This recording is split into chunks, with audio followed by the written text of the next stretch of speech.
Everyone, welcome to पहल classes. I am रचना। हमने अपने प्रीवियस वीडियो लेक्चर में सेल ऑर्गेनेल्स के बारे में पढ़ा था। हम सेल ऑर्गेनेल्स के बारे में पढ़ रहे हैं।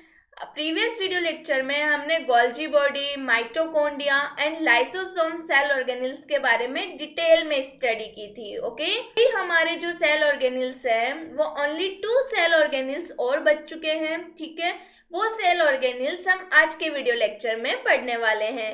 सो स्टार्ट करते हैं अपना वीडियो और देखेंगे हम प्लास्टिड वैक्यूल्स के बारे में डिटेल में, जैसे हम प्रीवियस लेक्चर में पढ़ के आ रहे हैं। ओके, सो सबसे पहले आपको स्क्रीन पे विजिबल हो रहा होगा हम किसके बारे में स्टडी करेंगे, प्लास्टिड के बारे में।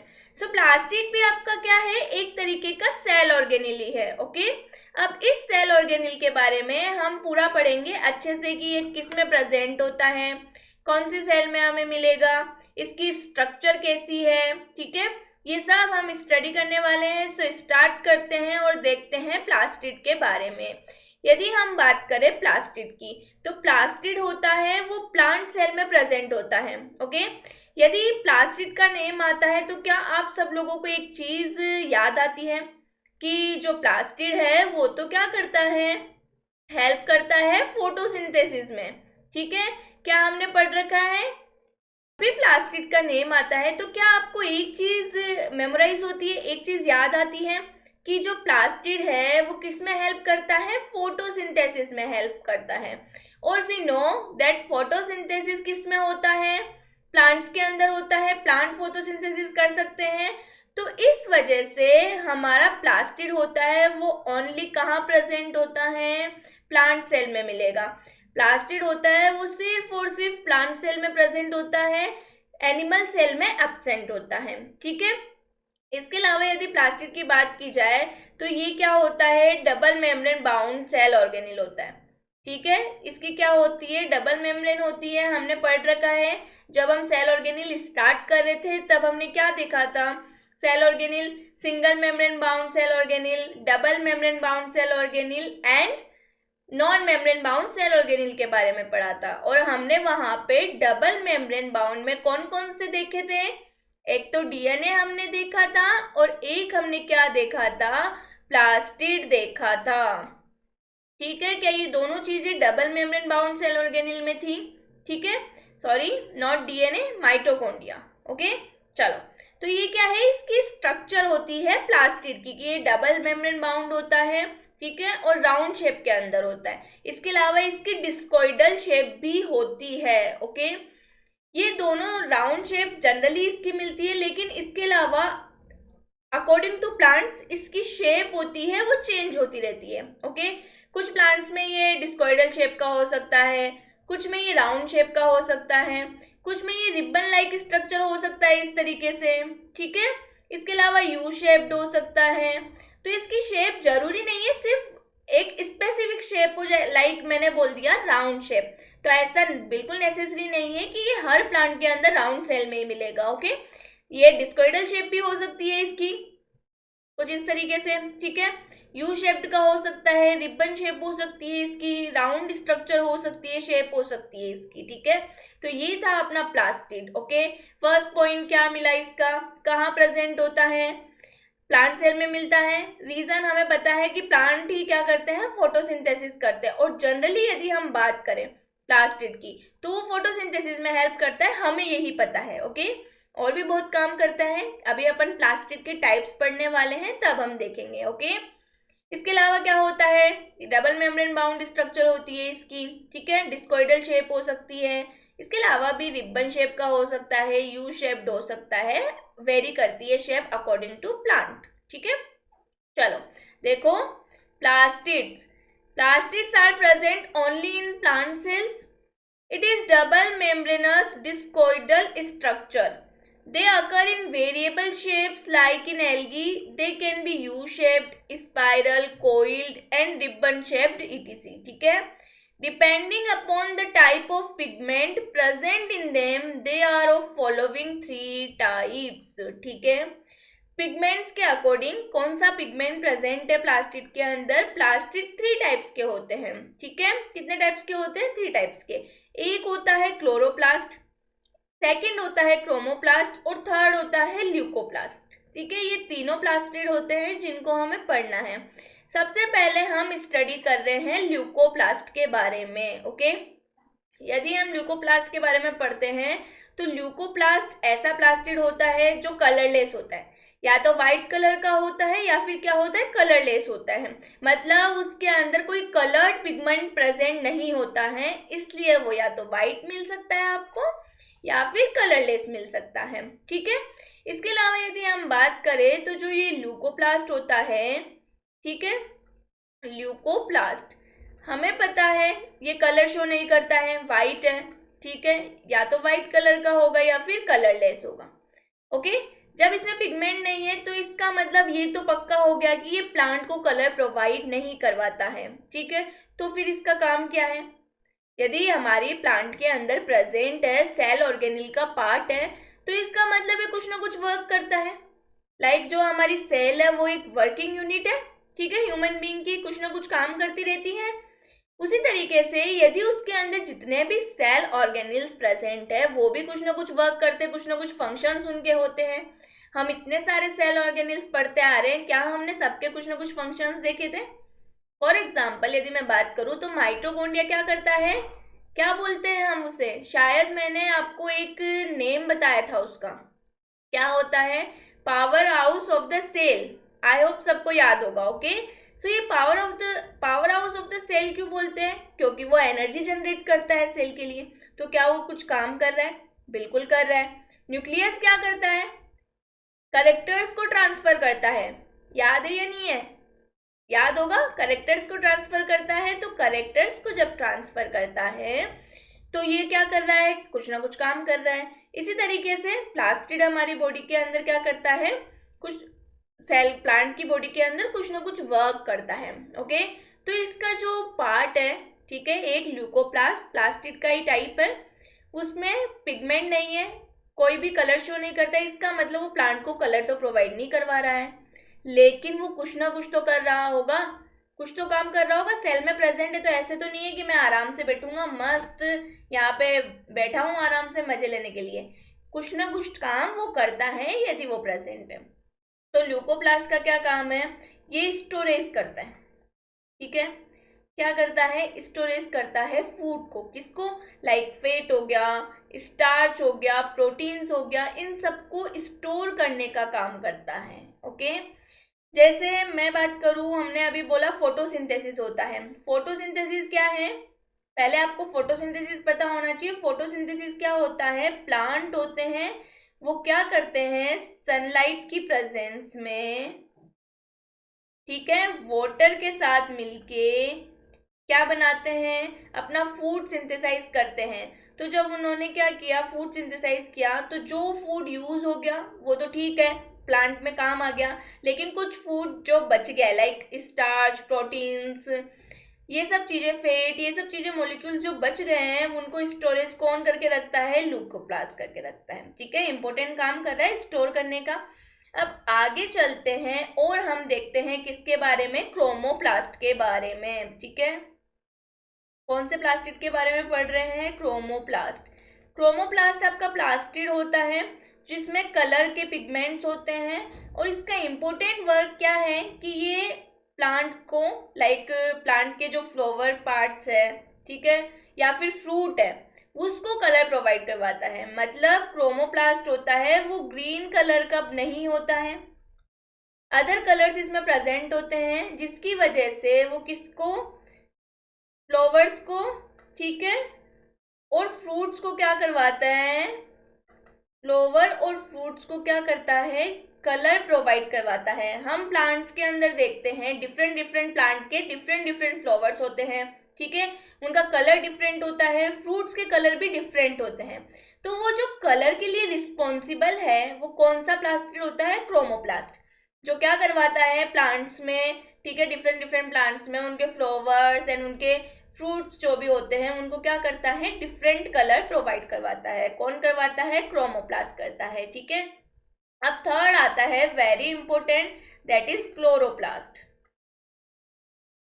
ये होता है ग्रीन इन कलर, ठीक है, chromoplast is green in colour, green होता है कलर के अंदर, और ये कहाँ मिलता है?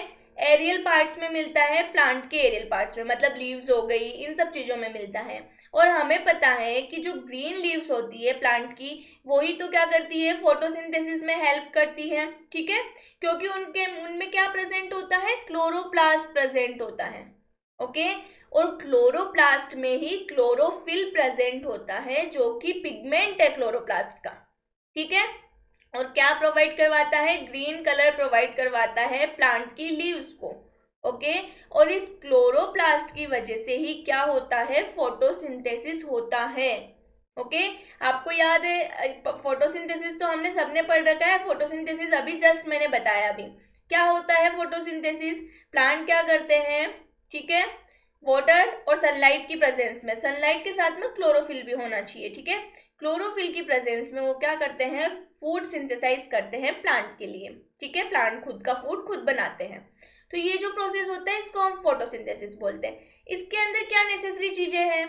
सनलाइट होनी चाहिए, ठीक है, और क्लोरोफिल होना चाहिए। और क्लोरोफिल हमें कौन प्रोवाइड करवाता है? क्रोमोप्लास्ट प्रोवाइड करवाता है, क्लोरोप्लास्ट प्रोवाइड करवाता है, जो कि प्लांट में प्रेजेंट होता है एरियल पार्ट्स में, ओके। चलो, तो इस क्लोरोप्लास्ट को फोटोसिंथेसिस के लिए रिस्पॉन्सिबल होता है। फोटोसिंथेसिस मेनली कर क्या रहा है? फूड को सिंथेसाइज कर रहा है, प्लांट के लिए फूड बना रहा है, तो हम इसको क्या बोलते हैं? Kitchen of the cell, kitchen of the cell. और ये किसको बोलते हैं किचन ऑफ द सेल? हम क्लोरोप्लास्ट को बोलते हैं। रीजन अब सबको पता है, हम किचन ऑफ द सेल क्यों बोलते हैं। हमारे किचन में क्या होता है? क्या जो भी हमारे लिए फूड बनता है, खाना बनता है, वो किचन में ही बनता है। मम्मी वगैरह जो खाना बनाती है कहाँ बनाती है? किचन में बनाती है, ठीक है। तो हमारे लिए फूड कहाँ तैयार हो रहा है? किचन में तैयार हो रहा है, ठीक है। और वहीं यदि हम बात करें कि जो क्लोरोप्लास्ट है उसके अंदर क्लोरोफिल होता है, ठीक है, और उसी की वजह से प्लांट का फूड प्रोवाइड होता है, फूड सिंथेसाइज होता है। इसलिए इस क्लोरोप्लास्ट को क्या बोला जाता है? किचन ऑफ द सेल बोलते हैं, ठीक है। वेरी इंपॉर्टेंट, आपको पता होना चाहिए किचन ऑफ द सेल कौन होता है, ओके। क्या समझ आया यहाँ तक सबको? चलो, अब देखते हैं यहाँ पे क्या लिखे हुआ है। देखो, first leucoplast, the primary function is storage of starch, oil, proteins. It is white and found in non-photosynthesis tissue of plant such as root, seeds, etc. ठीक है, मैंने बता दिया है क्या करता है, स्टोरेज का काम करता है, फोटोसिंथेसिस में कोई भी हेल्प नहीं करता है। तो कौन से पार्ट्स में प्रेजेंट होता है? रूट्स हो गई, सीड्स हो गए, इनमें प्रेजेंट होता है कौन? Leucoplast, okay. आगे देखो, chromoplast, these are colored plastic except green, it imparts color to fruits and flowers, okay. Chloroplast, green in color, found on aerial parts of plants. These are found only in plant cell. It helps in the process of photosynthesis. So it is called the kitchen of cell in plant. इनको क्या बोलते हैं हम? Kitchen of cell बोलते हैं plant का, ठीक है। किसको? प्लास्टिड को बोल सकते हो या फिर क्लोरोप्लास्ट में, क्योंकि क्लोरोप्लास्ट में क्या होता है? क्लोरोफिल होता है, और मेनली फोटोसिंथेसिस में हेल्प कौन करता है? क्लोरोफिल करता है, ओके। सो क्या यहाँ तक हमें प्लास्टिड के बारे में सब कुछ समझ आया, क्लियर हुआ? चलो, अब आगे चलते हैं और हम देखेंगे प्लास्टिड की स्ट्रक्चर, ठीक है। जनरली हम स्ट्रक्चर किसकी देख रहे हैं? क्लोरोप्लास्ट की देख रहे हैं, ओके। अब देखो यहाँ पे आपको ये नजर आ रही होगी, ठीक है, ओके। ये क्या है? एक राउंड स्ट्रक्चर है, इसके अंदर जो ये आपको नजर आ रही है, ठीक है, बिल्कुल ये जो पार्ट है इसको हम बोलते हैं स्ट्रोमा। एक्वस फ्लूइड होता है ये, जिसको क्या बोला जाता है? स्ट्रोमा बोला जाता है। ये डबल मेम्ब्रेन बाउंड है, प्लास्टिड की स्ट्रक्चर है। ये किसकी स्ट्रक्चर है? प्लास्टिड की, ओके। डबल मेम्ब्रेन दिख रही होगी, एक अंदर वाली इनर मेम्ब्रेन, एक बाहर वाली आउटर मेम्ब्रेन। अब इसके अंदर लाइक ये प्लास्टिड है, ओके।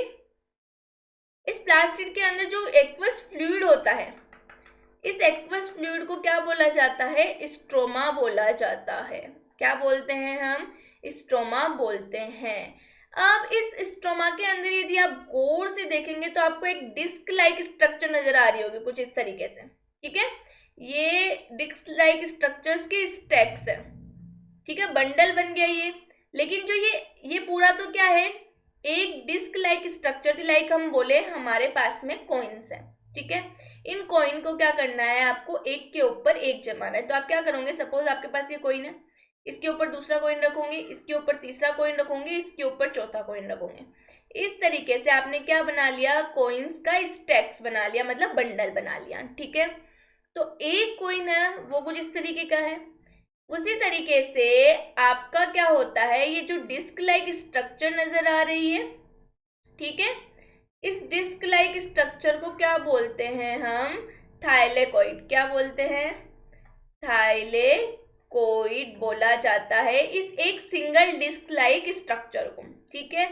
इस सिंगल को क्या बोलते हैं, थाइलेकोइड बोलते हैं, जो किस में प्रेजेंट है, आपको नजर आ रही होगी डायग्राम में, स्ट्रोमा में प्रेजेंट है, ठीक है। अब ये जो एक सिंगल थाइलेकोइड स्ट्रक्चर है, थाइलेकोइड है, वो क्या करता है, इस तरीके से क्या बना लेता है, बंडल बनाता है, एक के ऊपर एक अरेंज्ड होके। तो इस स्टैक को, इस बंडल को पूरे को हम क्या बोलते हैं, ग्रेनम। क्या बोला जाता है, ग्रेनम बोला जाता है इस पूरे बंडल को। सिंगल डिस्क को बोलते हैं थाइलेकोइड, और ये जो पूरा बंडल बना हुआ है एक थाइलेकोइड का, उसको हम बोलते हैं ग्रेनम, ठीक है। समझ आया यहाँ तक, चलो अब देखो आगे क्या क्या है। ये एक स्टैक्स है, एक बंडल है, वो दूसरे बंडल से क्या है, एक स्ट्रक्चर से जुड़ा हुआ है। ये आपको स्ट्रक्चर नजर आ रही होगी कुछ इस तरीके से, देखो जॉइंट्स नजर आ रहे होंगे। इन स्ट्रक्चर्स को बोलते हैं लेमिली। क्या बोलते हैं, लेमिली बोलते हैं, ओके। सो ये इंपॉर्टेंट स्ट्रक्चर है किसकी, आपके प्लास्टिड में। थाइलेकोइड क्या है, स्ट्रोमा क्या है, ग्रेनम क्या है, ये सब आपको पता होने चाहिए। सो आई होप यहाँ पे पता चल गए होंगे। डिस्क लाइक जो स्ट्रक्चर उसको क्या बोलते हैं, थाइलेकोइड। वही थाइलेकोइड क्या करते हैं, एक के ऊपर एक अरेंज होके एक बंडल फॉर्म कर लेते हैं। तो इस बंडल को क्या बोला जाता है, पूरे को ग्रेनम बोलते हैं, स्टैक्स ऑफ थाइलेकोइड। ग्रेनम किसको बोला जाता है, स्टैक्स ऑफ थाइलेकोइड।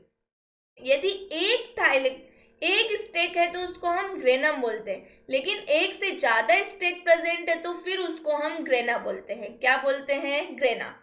एक से ज्यादा स्टेक होंगे तो ग्रेना, ठीक है। क्या ये सब क्लियर है, चलो अब आगे चलते हैं और देखते हैं ये part.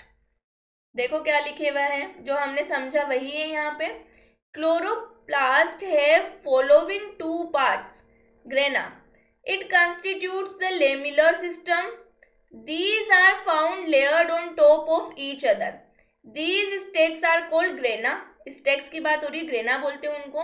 Each granum of the chloroplast formed by superimposed closed compartment called thylakoid. ठीक है, थाइलेकोइड क्या होता है वो भी हम देख के आ रहे हैं।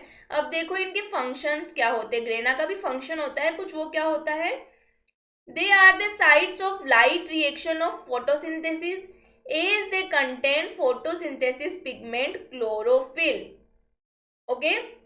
क्या होता है ग्रेना में, क्या ग्रेना हम किसको बोल रहे हैं, थाइलेकोइड की स्ट्रक्चर्स को बोल रहे हैं, स्टेक्स को, ठीक है। थाइलेकोइड होता है, उसके अंदर क्या होती है, लाइट रिएक्शन होती है फोटोसिंथेसिस की। फोटोसिंथेसिस आपके जब हायर क्लास में जाते हो तो डिटेल में पढ़ते हो, light reaction, dark reaction, two types की रिएक्शंस होती है फोटोसिंथेसिस में। जो सनलाइट की प्रेजेंस में होती है उसको हम बोलते हैं लाइट रिएक्शन, ओके। और जो नाइट में होती है, ठीक है, डार्क में, मतलब जब सनलाइट नहीं आ रही है, नहीं मिल रही है प्लांट को, तब होती है डार्क रिएक्शन, ठीक है। टू टाइप की रिएक्शन होती है फोटोसिंथेसिस में। किस में मिलती है, फोटोसिंथेसिस में टू टाइप की रिएक्शन होती है, okay. Light reaction, dark reaction. Light reaction जैसे नेम से ही पता है, सनलाइट की प्रेजेंस में। अब जब सनलाइट नहीं मिलती है तब कौन सी होती है, डार्क रिएक्शन होती है, ओके। अब इसके अंदर फोटोसिंथेसिस होता है, लाइट की प्रेजेंस में होता है, क्योंकि वहां पे क्या प्रेजेंट होता है, क्लोरोफिल होता है, फोटोसिंथेसिस पिगमेंट हम जिसे बोलते हैं, ओके। तो इसका फंक्शन क्या हो गया, ये क्या है, साइट है किसकी, लाइट रिएक्शन की, फोटोसिंथेसिस की। अब आगे चलते हैं और पढ़ते हैं स्ट्रोमा के बारे में। स्ट्रोमा भी मैं समझा चुकी हूँ आपको क्या है, देखो। It is a granular transparent substance also called as matrix. Grana are embedded in it beside grana they also contain lipid droplets, starch grains, ribosomes etc. ठीक है, ग्रेना के अलावा ये सब भी प्रेजेंट होता है इसमें। फंक्शन देखो इसका, this is the site of the dark reaction of photosynthesis, also helps in protein synthesize due to presence of ribosome. To work करता है, क्या करता है, डार्क रिएक्शन के लिए एक तो साइट प्रोवाइड करवाता है, मतलब आपकी जो डार्क रिएक्शन होती है वो किसके अंदर होगी, स्ट्रोमा में होती है, और लाइट रिएक्शन थाइलेकोइड मतलब ग्रेना में होती है। ओके, और इसके अलावा किस में हेल्प करता है, प्रोटीन सिंथेसाइज में भी हेल्प करता है। सो ये था हमारा पूरा प्लास्टिड। क्या प्लास्टिड सेल ऑर्गेनिल बहुत अच्छे से क्लियर हो चुका है? चलो अब आगे चलेंगे और अपना लास्ट सेल ऑर्गेनिल हम पढ़ेंगे, दैट इज वैक्यूल। ओके, ये कौन सा सेल ऑर्गेनिल है? तो आपने सेल तो देख रखी है, प्लांट सेल भी देख रखी है, एनिमल सेल भी देख रखी है, हम पढ़ते आ रहे हैं शुरू से। ठीक है, प्लांट सेल कुछ इस तरीके की होती है, यदि हम अच्छे से तो क्या थोड़ा बहुत डायग्राम ड्रॉ करें तो प्लांट सेल कुछ इस तरीके से मिलती है। ओके, और ये जो प्लांट सेल होती है उसके अंदर एक बड़ी सी आपको इस तरीके से एक नजर आती है सैक लाइक स्ट्रक्चर। बाकी और जो स्ट्रक्चर्स होती है वो कुछ इस तरीके से रहती है साइड में, बाकी एक बड़ी सैक लाइक स्ट्रक्चर नजर आती है। ये जो सैक लाइक स्ट्रक्चर होती है इसी को हम बोलते हैं वैक्यूल। क्या बोलते हैं? वैक्यूल। तो वैक्यूल आपकी क्या है, सिंगल मेम्ब्रेन बाउंड स्ट्रक्चर होती है, सैक लाइक स्ट्रक्चर होती है, जिसमें क्या कंटेन होता है, वाटर कंटेन करके रखती है। ओके, और ये जनरली प्लांट सेल में मिलती है। किस में मिलती है? प्लांट सेल में देखने को मिलती है। एनिमल सेल में भी मिलती है, but most of the time ये ज्यादातर कहाँ देखने को मिलती है? प्लांट सेल में। एनिमल सेल में तो छोटी छोटी इस तरीके से होती है। सपोज ये आपकी एनिमल सेल है, साइड के अंदर इस तरीके की छोटी छोटी आपको राउंड स्ट्रक्चर मिल जाती है सैक लाइक, उसको हम क्या बोलते हैं? वैक्यूल बोलते हैं। ओके, बट यदि ये मिलती है 90% तो वो किस में होती है? प्लांट सेल में होती है। ओके, चलो देखो vacuoles, these are membrane bounded region in the cytoplasm containing water and other substances. They are bounded by a single membrane called tonoplast. ठीक है, इसकी जो सिंगल मेम्ब्रेन बाउंड स्ट्रक्चर है मैंने अभी जस्ट बताया, तो इसको हम क्या बोलते हैं? मेम्ब्रेन को टोनोप्लास्ट बोलते हैं। समझ आया? ठीक है, वैक्यूल की जो मेम्ब्रेन होती है उसको टोनोप्लास्ट बोलते हैं और कुछ नहीं है। ओके, आगे देखो, in animal cell vacuoles are absent और स्मॉलर इन साइज। या तो एब्सेंट होगी और यदि प्रेजेंट होगी तो इस तरीके से छोटी छोटी मिलती है साइज के अंदर। Okay, in plant cell a single large vacuole is found which occupies about 90% of the volume of the cell like this. ये प्लांट सेल ही तो बना के बताइए मैंने आपको। ठीक है, और ऑर्गन्स आपको दिख रहे होंगे वो बहुत ही छोटे छोटे हैं साइज के अंदर, सिर्फ इतना बड़ा पार्ट सेल का कवर कर रखा है किसने? वैक्यूल ने। ओके, समझ आ गया? तो वैक्यूल तो बहुत ही छोटा सा पार्ट था जो हमने पढ़ लिया है। अब देखो ये यहाँ पे आपको डायग्राम भी नजर आ रहा होगा वैक्यूल का। वैसे तो मैंने डायग्राम बना के दिखाया है, इतना सुंदर नहीं बनाया, लेकिन मैं भी काम चल सकता है ना, समझने के लिए। तो चलो देखते हैं आगे। ये रहा आपका डायग्राम। ठीक है, ये भी किसका डायग्राम है? आपका वैक्यूल का। जनरली हम वैक्यूल दिखाना चाह रहे हैं प्लांट सेल के अंदर। तो देखो ऑलमोस्ट सबसे बड़ी जो स्ट्रक्चर है ये क्या है? आपकी वैक्यूल। और सिंगल मेम्ब्रेन बाउंड होती है, जस्ट हमने पढ़ा, जो मेम्ब्रेन होती है वैक्यूल की उसी को हम क्या बोलते हैं? टोनोप्लास्ट बोलते हैं। ये बाकी अदर ऑर्गेनल्स, न्यूक्लियस आ गया, माइटोकॉन्ड्रिया आ गया, और ये जो डॉट डॉट टाइप की स्ट्रक्चर है उसको हम क्या बोलते हैं? साइटोप्लाज्म बोलते हैं। ओके, चलो अब देखो फंक्शन क्या होता है वैक्यूल का। It helps in maintaining osmotic pressure in a cell. Cell का ऑस्मोटिक प्रेशर होता है उसको मेंटेन करने में हेल्प करती है कौन? वैक्यूल। इसके अलावा जो टॉक्सिक मेटाबॉलिक प्रोडक्ट्स होते हैं या फिर बोल सकते हैं हम वेस्ट प्रोडक्ट्स होते हैं, ठीक है, उनको क्या करती है? स्टोर करने का काम करती है कौन? वैक्यूल। देखो, stores toxic metabolic product, waste product, water, sugar, protein etc। ठीक है, इनको स्टोर करती है कौन? वैक्यूल ही इनको स्टोर करने का काम करती है। किसमें? प्लांट सेल में। ठीक है, एनिमल सेल में भी होगी तो काम तो सेम ही होगा उसका, लेकिन एनिमल सेल में या तो एब्सेंट होती है और यदि प्रेजेंट होती है तो बहुत ही साइज में क्या होती है, छोटी होती है। ठीक है, क्या हमें वैक्यूल का समझ में आया, हमने क्या पढ़ा वैक्यूल के बारे में? तो ये आपका था लास्ट सेल ऑर्गेनिल। ओके, सो हम सेल ऑर्गेनिल सारे कंप्लीट कर चुके हैं, जितने भी सेल ऑर्गेनिल थे हमारी बुक के अंदर। ठीक है, आई होप यहाँ तक आपको सब कुछ समझ आ गया होगा। फिर भी यदि किसी स्टूडेंट को कोई डाउट है तो प्लीज़ कमेंट बॉक्स में कमेंट करके पूछें। अपने नेक्स्ट वीडियो में हम लोग मिलेंगे अपने एक नए टॉपिक के साथ में, that is cell division. Okay, cell division हम छोटा सा टॉपिक है आपकी बुक के अंदर, उसे अच्छे से क्लियर करेंगे नेक्स्ट वीडियो में। ओके, तब तक अपना ख्याल रखिए। Thank you.